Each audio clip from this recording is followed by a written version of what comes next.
The Bible's a revelation of the character and the will of God. It tells us who He is and how we can live in a relationship with Him.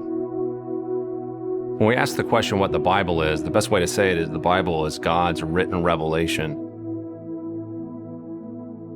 There are moments in science when the data refuses to cooperate with the hypothesis. When scholars thought that, Mark was one source and Q was another source, Q is this hypothetical document. Not slightly wrong. Wrong enough to make a researcher set down their coffee and sit in silence before they can speak again. The very first book of the New Testament, Matthew, opens with the genealogy of Jesus. And the purpose of that genealogy is to affirm that Jesus is the fulfillment of the whole Old Testament story.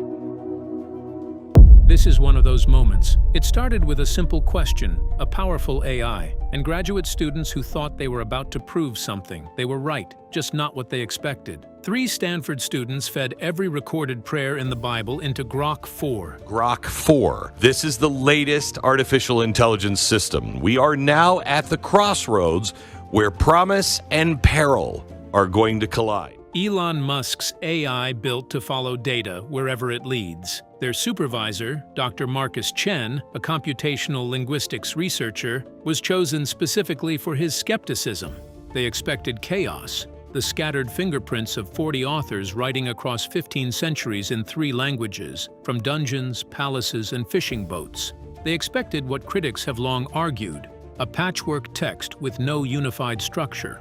Grock found the opposite. What it decoded shook them beyond anything a research project is supposed to reach. One team member couldn't sleep for days. Another called his professor at 3 a.m., hands trembling, with a sentence that has stayed with everyone who heard it. This pattern is not human. Before we unpack what they found, and we will, layer by layer, ask yourself this. If a machine with no religious agenda, no theological bias, ran the most exhaustive structural analysis of biblical prayer ever conducted and found a precise, repeating, mathematically verifiable pattern across 40 authors and 15 centuries, what would that mean to you? Hold that question. You're going to need an answer. The experiment that was never supposed to go this way. Dr. Chen did not believe in miracles. That was not a casual opinion. It was a professional identity. He had built his career on the rigorous methodological analysis of language and text. He believed in data, in probability models, in peer-reviewed conclusions that could withstand scrutiny from colleagues who were actively trying to tear them apart. When his graduate students came to him with the prayer analysis proposal, he agreed to supervise it for one reason. He was the right person to call out every flaw the moment it appeared. If this experiment was going to be done, it needed a skeptic at the wheel. Someone whose name on the research would make it impossible to dismiss as wishful thinking from people who already believed what they were looking for. The methodology was clean and straightforward. Feed every recorded prayer from Genesis to Revelation into Grok 4. Analyze sentence patterns. Identify structural elements. Find any common framework if one exists. And critically, let the AI draw its own conclusions without steering it toward any predetermined outcome. The students involved brought serious credentials. Dr. Sarah Okonkwo, the team's data analyst, came from MIT. James Rodriguez was a data scientist with years of experience building models at a major technology company. These were not credulous people. These were people trained to distrust results that looked too clean. Critics had argued for centuries that the Bible was a human construction, contradictory, scattered, bearing the fingerprints of shepherds and kings and fishermen and generals who shared nothing except mortality. Grok was supposed to confirm it. The data was supposed to bury the question once and for all. It did not. The AI identified what it called a master protocol, a hidden 4-step structure present in every prayer that resulted in a recorded miraculous outcome. Same sequence, same architecture, same operational logic, from Moses to Paul, from Bronze Age deserts to Roman prison cells. Not in a handful of cases, not in a representative sample that could be explained by selection bias. In every single instance where prayer connected to a recorded miracle, the structure was there. Dr. Okonkwo ran the numbers 3 times. Then she ran them a 4th time, because the first 3 results were producing numbers her training told her were impossible. The probability of this consistency occurring by chance, she said in a later interview, and she paused a long time before finishing the sentence, made winning the lottery look like a reasonable expectation.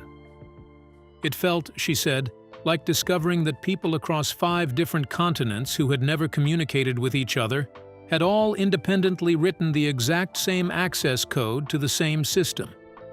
And then she said something that stopped everyone in the room cold. That access code still works. Step 1. The anchor.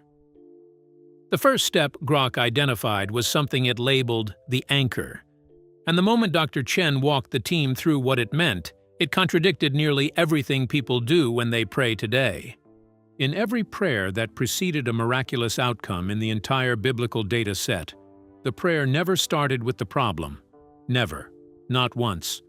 Not in a single instance across the complete text spanning 15 centuries. It started with focused, deliberate recognition of who was being addressed. Think about how most people pray, if they pray at all. A list of urgent requests, health problems, financial crises, broken relationships, desperate appeals launched without preparation, without orientation, without any acknowledgement of what is actually being approached. Panic dressed in spiritual language, broadcast upward and outward, and hoped for the best. The biblical data showed something categorically different. Before making any request, the person first anchored their entire awareness on the nature and power of the one they were addressing. This was not religious ritual for its own sake. Grock classified it as something more precise than that: neurological recalibration. Take King Jehoshaphat. 3 massive armies were converging simultaneously to destroy his kingdom. Military analysis of that moment would have been unambiguous. He was finished. No tactical solution existed. The numbers did not work. And yet Jehoshaphat did not immediately cry out for rescue. He stood before his people and made extended, deliberate declarations about the nature of the God he was approaching. Power over all kingdoms. Strength that nothing could withstand. A faithfulness that had demonstrated itself across generations of history. Only after establishing that foundation in full, only after anchoring his awareness completely away from the crisis in front of him and onto the nature of what he was addressing, did he acknowledge the actual problem. He admitted his people had no power of their own, but he made clear that their eyes were fixed on something that did. What happened next defied every military probability in the region. The 3 enemy armies turned on each other in confusion and destroyed one another. Not a single soldier from Jehoshaphat's kingdom died. They spent 3 days collecting the abandoned wealth left behind on the battlefield. The crisis that should have ended everything became the source of their greatest provision. Dr. Chen's hands were trembling when he walked through this data point in front of the team. When I analyzed prayers that skipped the anchor step, he said, the correlation with miraculous outcomes dropped dramatically. This is not optional. It is load-bearing. Remove it, and the entire structure collapses. He pulled up a chart and turned the screen so the team could see it clearly. Prayers containing a full anchor sequence showed an 89% correlation with recorded positive outcomes. Prayers that moved straight to the request without anchoring, 17%. That is not a marginal difference. That is not a rounding error. That is 2 entirely different categories of result produced by the presence or absence of a single structural element. Neuroscience confirmed what the AI was detecting. When the brain focuses on something vast and powerful, rather than an immediate threat, it shifts out of fight or flight and into what researchers call parasympathetic activation. Stress hormones drop. The prefrontal cortex, the brain's problem-solving and decision-making center, comes fully back online. The mind moves from panic mode into what neuroscientists call reception mode. ancient writers, with no knowledge of cortisol, neurotransmitters, or brain imaging, had encoded a technique that produces optimal brain states for receiving solutions. Here is the question that kept Dr. Chen awake after that first session. How did people separated by centuries, people who had never met, never corresponded, never shared a teacher or a tradition, all arrive at the same neurological insight unless they did not discover it independently, unless someone gave it to them? Step 2. The alignment. The anchor was only step 1. What Grok found in the second layer of the pattern is where Dr. Okonkwo began to question everything she had built her career on. Because the second step reveals why some prayers appear to be answered and others are met with silence. And the explanation has nothing to do with favoritism, nothing to do with randomness, and nothing to do with the worthiness of the person asking. Grock identified that the most powerful prayers in the entire dataset involved a fundamental shift in what the person was actually requesting. They did not simply ask for what they wanted. They asked for something that aligned with a purpose larger than themselves. The distinction sounds subtle. The data showed it was everything. Consider Hannah. She could not have children. The emotional weight of that reality had consumed her for years. She had almost certainly prayed countless times before for a son to ease her own suffering. Nothing changed. The text records no miraculous outcome from those prior requests. Then Grock's analysis identifies a clear and decisive pivot. Hannah restructured her prayer entirely. She committed that if she received a son, she would dedicate him completely to serve the larger purpose, not for her comfort, not for her social status, not to resolve her personal pain. She aligned her personal desire with something beyond personal benefit. She received her son. He became Samuel, one of the most consequential figures in the entire biblical narrative, a prophet whose influence shaped the direction of a nation for generations. Solomon could have asked for wealth. He could have asked for military dominance, for a long life, for personal security. Instead, he asked for wisdom specifically to lead his people well, a request oriented entirely towards service rather than personal acquisition. He received the wisdom, and according to the text, everything else came along with it. Dr. Chen described it in terms that made the data suddenly feel viscerally intuitive. Misaligned requests create static. The transmission gets corrupted.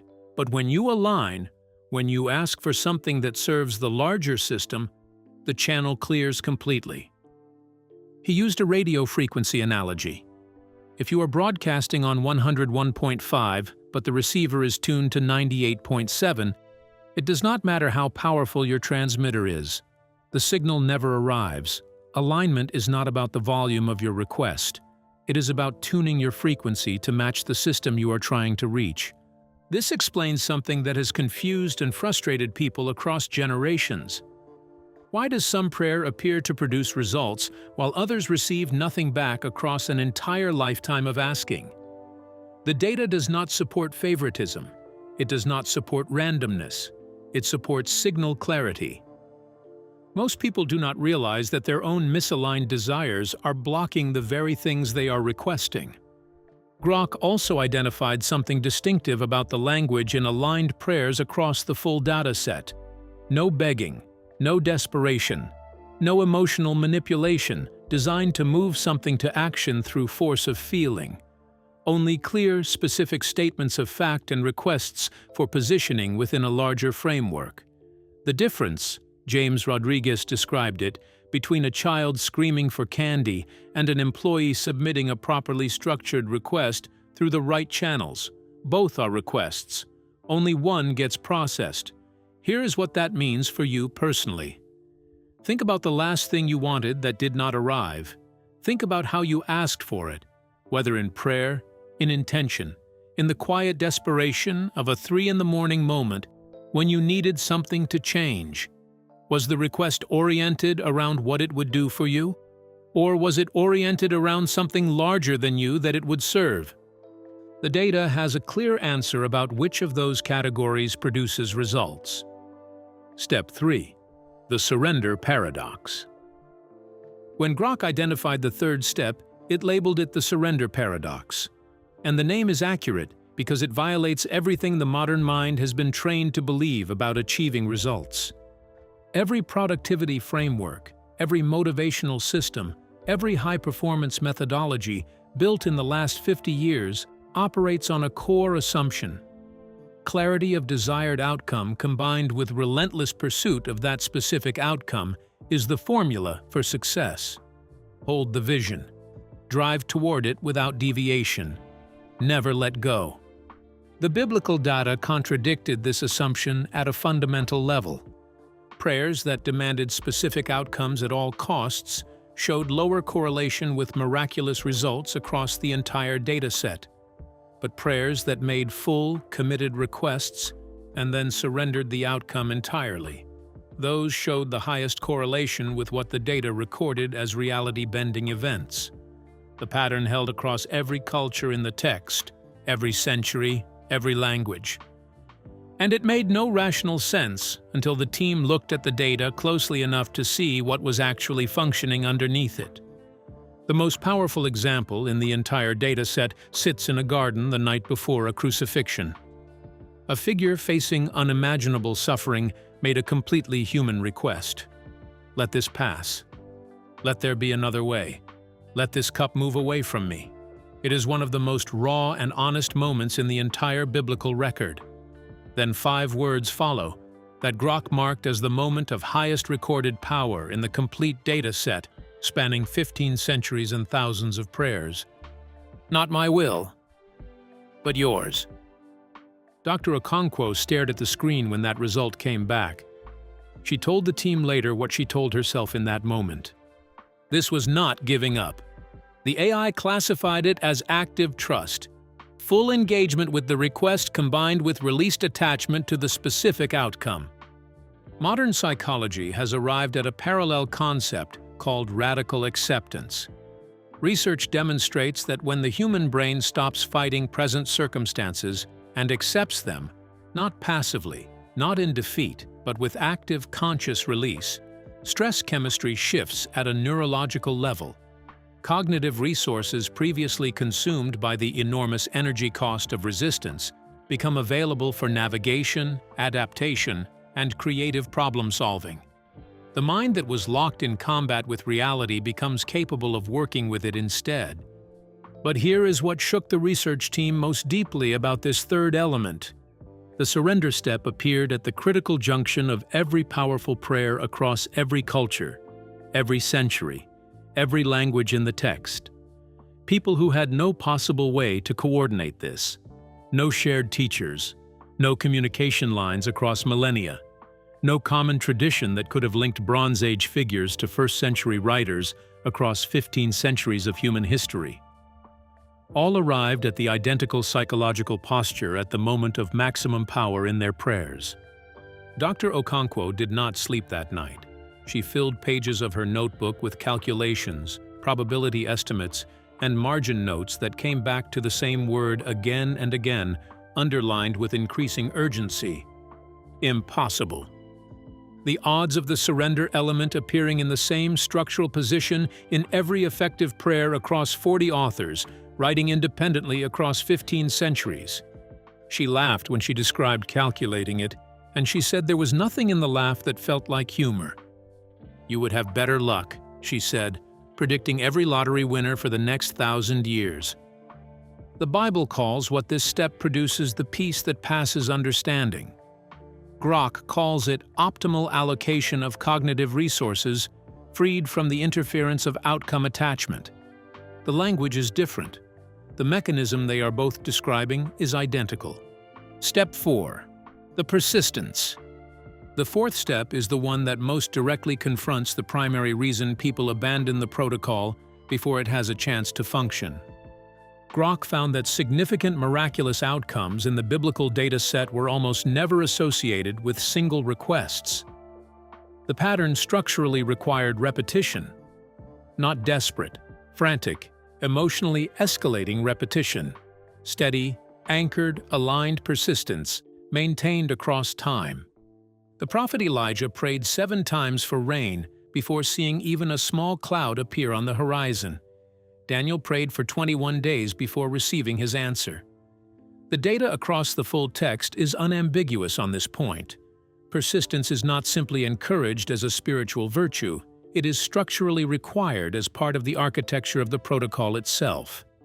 Dr. Chen was direct about what this dismantled. People assume prayer functions like a vending machine. You submit a request and receive a result.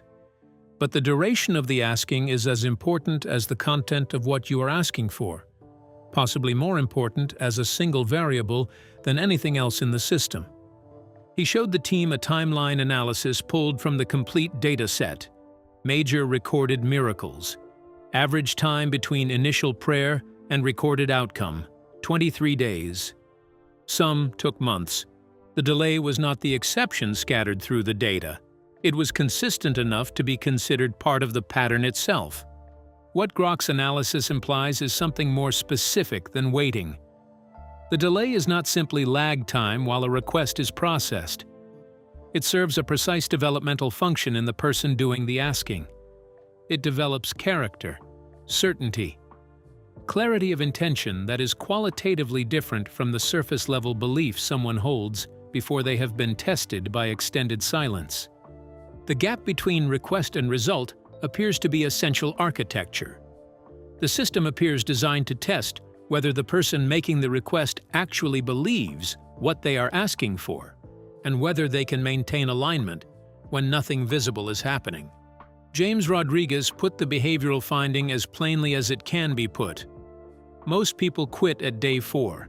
They interpret silence as rejection, but the data shows that silence often means hold the course. The breakthrough frequently arrives immediately after the point where most people abandon the protocol entirely. The moment of maximum discouragement is structurally adjacent to the moment of breakthrough. Sit with that for a moment.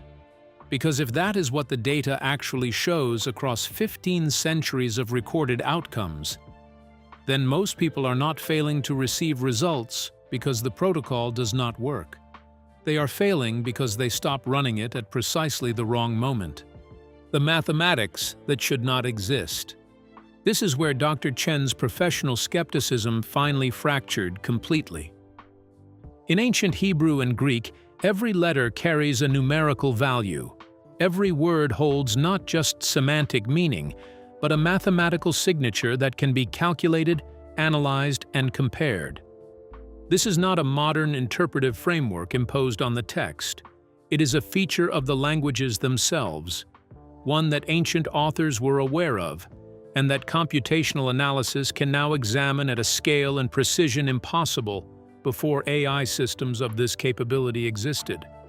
When Grok analyzed these numerical patterns across the entire biblical text, it found the number 7 woven into the architecture at frequencies that exceed anything statistically possible under any model of random, independent human authorship.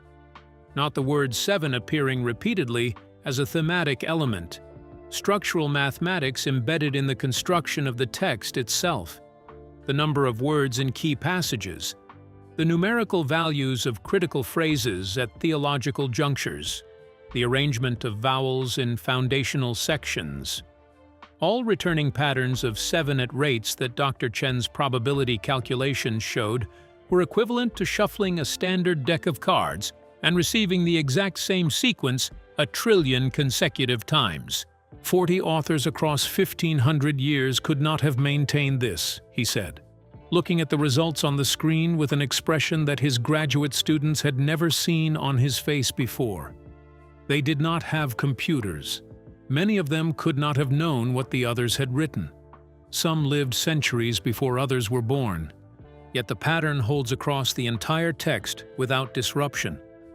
Grock identified this as authentication encoding, the kind of deliberate signature a system designer might embed specifically to prove a message is legitimate.